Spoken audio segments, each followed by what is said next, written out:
60 ward है दुर्ग के अंदर में और इन्हीं 60 वार्डों में चुनाव होता रहा है। सबसे बड़ी बात यह है कि शासन इस बार डायरेक्ट चुनाव करवाया, मतलब अब जनता सीधा महापौर का चुनाव कर पाएगी। सबसे पहले बात करें वार्ड नंबर 32 की, जहां से धीरज बाकलीवाल चुनाव लड़े थे 2019 में और वो वहां से 36 वोटों के लगभग जीत करके महापौर बने थे। सबकी निगाहें उसी वार्ड पर थी क्योंकि वो लगातार सामान्य होते आ रहा था। इस बार महिला हो गया, वो भी ओबीसी। सबसे बड़ी बात ये, जितने दिग्गज कांग्रेस के थे उन सभी के वार्ड आरक्षण की चपेट में आ गए, जिनके कारण या तो उनको वार्ड बदलने पड़ेंगे। अच्छा, सबसे बड़ी बात यह है कि वार्ड बदलने के लिए भी इनके पास विकल्प इसलिए भी नहीं है क्योंकि आजू बाजू के वार्ड भी आरक्षित हो गए हैं। क्योंकि देखिए, शहर के विधायक बीजेपी से हैं, लोकसभा के सांसद बीजेपी से, तो ये दोनों पूरी कोशिश करेंगे कि ज्यादा से ज्यादा अपने समर्थकों को टिकट दिला पाए। इसके इतर सरोज पांडे को भी हम जो किनारे नहीं कर सकते, वो भी चाहेगी कि वो अपने समर्थकों को टिकट दिला पाए कि आगामी समय में अगर आरक्षण होता है तो आरक्षण में पेच किसका फंसता है। अगर मान लीजिए समान हुआ तो दावे से कह रहा हूं, धीरज बाकलीवाल दोबारा चुनाव लड़ने के लिए दावा ठोकेंगे ही ठोकेंगे। नगरीय निकाय चुनाव को लेकर सरगर्मी बढ़ गई है। दुर्ग के चुनाव होने हैं, चुनाव में देरी हुई है, जिसको लेकर जितने प्रत्याशी हैं यानी जितने खुद को उम्मीदवार मानते हैं उन सब की धड़कनें तेज हो चुकी थी और आज धड़कनें और ज़्यादा बढ़ चुकी है क्योंकि आरक्षण हो चुका है कि कौन से वार्ड एसटी कोटा में जाने वाले हैं, कौन से एससी कोटा में, कौन से ओबीसी और कौन से सामान्य, और कौन कौन से वार्ड जो हैं वो महिला आरक्षित होने वाले हैं। और इस बार आपको बता दूं कि उथल पुथल कुछ ज़्यादा ही हुए। एमआईसी मेंबर्स जो हैं उनकी सीटें पर प्रभावित हुई है, खुद महापौर धीरज बाकलीवाल की सीट जो है वो प्रभावित हुई है। सारी जानकारी देने के लिए हमारे साथ सीनियर पत्रकार हितेश जी मौजूद हैं, उनसे जानेंगे क्योंकि बहुत नज़दीकी से चुनाव को देखते हैं और उसके बारे में नॉलेज भी रखते हैं। सर, इस बार जो आरक्षण हुआ है बहुत ज़्यादा उथल पुथल हुई है, किन किन की सीटें जो है वो प्रभावित हुई है, जो बड़े नाम हैं, बड़े चेहरे हैं? देखिए, बिल्कुल 2006 से मैं पत्रकारिता में हूँ, लगभग 18-19 साल हो गए। मैंने कई चुनाव बहुत करीब से देखे हैं और पॉलिटिकल एनालिसिस भी किया है। 60 वार्ड है दुर्ग के अंदर में और इन्हीं 60 वार्डों में चुनाव होता रहा है। सबसे बड़ी बात यह है कि शासन इस बार डायरेक्ट चुनाव करवाया, मतलब अब जनता सीधा महापौर का चुनाव कर पाएगी। महापौर का जो चुनाव होगा, सीट जो उनकी आरक्षित होगी वो रायपुर में होना है, उसमें अभी समय है फिलहाल। लेकिन पार्षदों को लेकर के एक बड़ी ऊहापोह की स्थिति रही है। जिला प्रशासन की तैयारी के साथ साथ जो पार्षद जो प्रत्याशी थे उन्होंने भी कमर कस ली थी। लेकिन अब आज सबसे बड़ी बात यह हो गई कि 60 वार्डों में कई वार्ड ऐसे हैं, दिग्गजों के वार्ड जो है वो आरक्षण के चपेट में आ गए। सबसे पहले बात करें वार्ड नंबर 32 की, जहां से धीरज बाकलीवाल चुनाव लड़े थे 2019 में और वो वहां से 36 वोटों के लगभग जीत करके महापौर बने थे। सबकी निगाहें उसी वार्ड पर थी क्योंकि वो लगातार सामान्य होते आ रहा था। इस बार महिला हो गया, वो भी ओबीसी। इसके बाद हम बात करें तो वार्ड नंबर 36 की, जो बहुत हाई प्रोफाइल वार्ड इसलिए भी रहा है क्योंकि वहां से ऋषभ जैन बाबू जो है वो एमआईसी मेंबर के साथ साथ वो राजस्व मंत्री रहे हैं शहर की सरकार में, उनका भी वार्ड है वो भी आरक्षण की चपेट में आ गया। इसके अलावा राजकुमार नारायणी है, कांग्रेस के दिग्गज नेता कहे जाते हैं, सिंधी बोर्ड के सदस्य भी बनाए गए थे पिछले 2018 से 23 वाली भूपेश बघेल की सरकार में, उनका वार्ड भी आरक्षण की चपेट में आ गया। अब सबसे बड़ी बात ये, जितने दिग्गज कांग्रेस के थे उन सभी के वार्ड आरक्षण की चपेट में आ गए, जिनके कारण या तो उनको वार्ड बदलने पड़ेंगे। अच्छा, सबसे बड़ी बात यह है कि वार्ड बदलने के लिए भी इनके पास विकल्प इसलिए भी नहीं है क्योंकि आजू बाजू के वार्ड भी आरक्षित हो गए हैं और जो वार्ड जैसे देखिए 32 आरक्षित हो गए, 31 बचा है। 31 में कांग्रेस के दिग्गज नेता मदन जैन लगातार पार्षद बनते आ रहे हैं, वो अपनी सीट नहीं छोड़ेंगे, जाहिर सी बात है। तो कहीं ना कहीं आने वाले समय में सिर्फ उटवल होना लाजमी है और कांग्रेस को अब यह सोचना होगा कि यदि उन्हें अपने पार्षद ज्यादा से ज्यादा जीत कर लाने हैं तो पार्षदों की सीटिंग और सेटिंग दोनों करवानी पड़ेगी। सेटिंग इसलिए करवानी पड़ेगी क्योंकि जो वार्ड आरक्षित हो गए हैं तो वो आरक्षित नेताओं को वहां भेज दे, महिलाओं के लिए है तो महिलाओं के भेजे,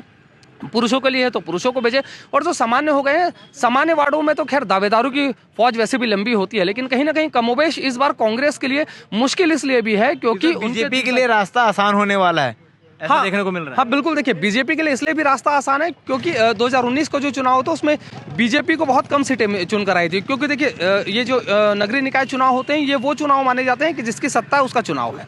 तो पिछले बार भी कमोबेश यही हुआ था और ज़्यादा से ज़्यादा कांग्रेस के पार्षद जीत के आए थे। 9 से 10 उम्मीदवार जो है वो निर्दलीय जीत के आए थे। बीजेपी से टिकट कटने पर उन्होंने निर्दलीय लड़ा था।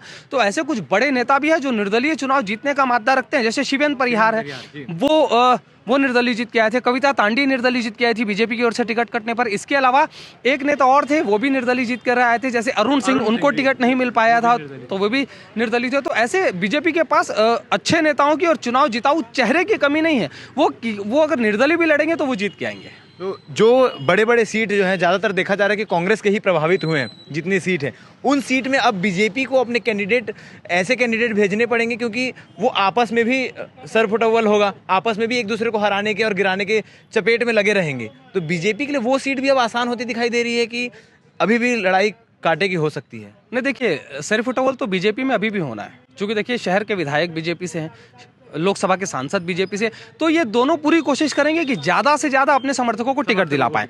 इसके इतर सरोज पांडे को भी हम जो किनारे नहीं कर सकते, वो भी चाहेगी कि वो अपने समर्थकों को टिकट दिला पाए। और 2023 के विधानसभा के बाद जो समीकरण बदले हैं छत्तीसगढ़ में, जिस तरह से नए लोग विधायक जीत कर आए, जैसे वैशाली नगर के रिकेश सेन हुए, वो भी कहीं ना कहीं हस्तक्षेप करेंगे। दुर्ग जिला उनके अंतर्गत भी आता है, कुछ समर्थक उनके भी शहर में होंगे। फिर उसके बाद में आप इस तरफ दूसरे तरफ आएंगे तो गजेंद्र यादव पहली बार विधायक जरूर बने, लेकिन एक बार पार्षद रह चुके हैं सरोज पांडे के ही कार्यकाल में। तो कहीं ना कहीं अब सिरफुटोवल वाली बात बीजेपी के लिए भी इसलिए होगी क्योंकि उनके भी समर्थक ज्यादा से ज्यादा जो नेता है वो अपने समर्थकों को टिकट दिलाना चाहेंगे। ऐसे में कई इस बार फिर ये हो सकता है कमोबेश कि कई जो बड़े चेहरे वो निर्दलीय चुनाव लड़ेंगे और जीत करके आएंगे। इससे पहले जो चुनाव हुए थे उसमें धीरज बाकलीवाल ने बतौर पार्षद चुनाव लड़ा और उसके बाद बहुमत से महापौर बने थे, लेकिन इस बार जो है महापौर का चुनाव डायरेक्ट होने वाला है। ऐसे में धीरज बाकलीवाल की सीट जो है रिजर्व हो चुकी है, तो ये उनके लिए खुशखबरी है कि अब अपनी सीट रिजर्व हो गई तो महापौर के लिए उनको दावेदारी करने का मौका डायरेक्ट मिल सकता है, या फिर चिंतन का विषय है? जी देखिए, आप यदि इतिहास देखेंगे नगरीय निकाय चुनाव का, तो कहीं ना कहीं इतिहास इस ओर इंगित करता है कि इस बार का जो महापौर की सीट होगी वो कहीं ना कहीं आरक्षित हो जाएगी, या तो पिछड़ा हो जाएगा या पिछड़ा महिला हो जाएगा। क्योंकि देखिए 1998 में जब चुनाव हुआ था उस समय महिला था, उस समय सरोज पांडे जीत करके आई थी, और सरोज पांडे की जीतने के बाद फिर जब दोबारा चुनाव हुआ था उस समय भी सामान्य हुआ, तो सरोज पांडे को दोबारा टिकट मिली थी, वे जीत करके आई थी। उसके बाद शिव कुमार तमेर आए थे, वो पिछड़ा हुआ था पुरुष, उस समय शिव कुमार तमेर और राजेंद्र साहू ने जो थे वो चुनाव लड़े थे, वो छत्तीसगढ़ स्वाभिमान मंच से वो दावेदारी कर रहे थे। उसके बाद में फिर जो चुनाव आया तो महिला पिछड़ा हुआ, तो उसमें चंद्रिका चंद्राकर जीत करके आई थी। अब इस बार जो सामान्य हुआ था, अब सामान्य होने से ये तो कहीं ना कहीं एक बार फिर, क्योंकि ताम्रध्वज साहू का अपने एक ऑरा है छत्तीसगढ़ की राजनीति में, बड़े नेता कहलाते हैं, गृह मंत्री सहित कई बड़े बड़े जो पद उनके पास रहे हैं, सांसद रहे हैं और ओबीसी सेल के राष्ट्रीय चेयरमैन रहे हैं वो कांग्रेस के, तो उनका अपना एक और है। तो ऋषभ जैन भरपूर कोशिश करेंगे, हो सकता है राजकुमार नारायणी भी कोशिश कर जाए, अगर आरक्षित होता है, आरक्षित हो या सामान्य होगा तो हर वर्ग लड़ेंगे, आरक्षित होगा तो कुछ जो लोग होंगे वही आगे आएंगे। अब इसमें सबसे बड़ी बात यह है, देखने वाली बात यह होगी कि आगामी समय में अगर आरक्षण होता है तो आरक्षण में पेच किसका फंसता है। अगर मान लीजिए सामान्य हुआ तो दावे से कह रहा हूं धीरज बाकलीवाल दोबारा चुनाव लड़ने के लिए दावा ठोकेंगे ही ठोकेंगे। क्योंकि देखिए 5 साल इसके पहले धीरज बाकलीवाल पर्दे के पीछे की पॉलिटिक्स करते रहे।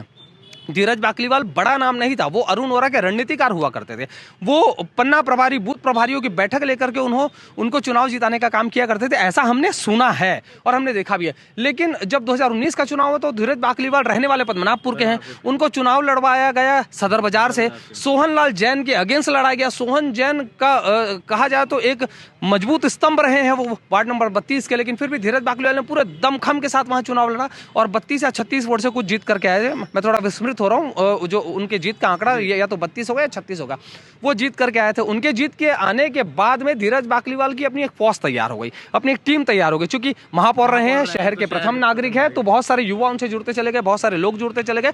तो कहीं ना कहीं धीरज बाकलीवाल के मन में होगा और वो आने वाले समय में यदि अनारक्षित होगा तो वो चुनाव लड़ने की तैयारी करेंगे ही करेंगे।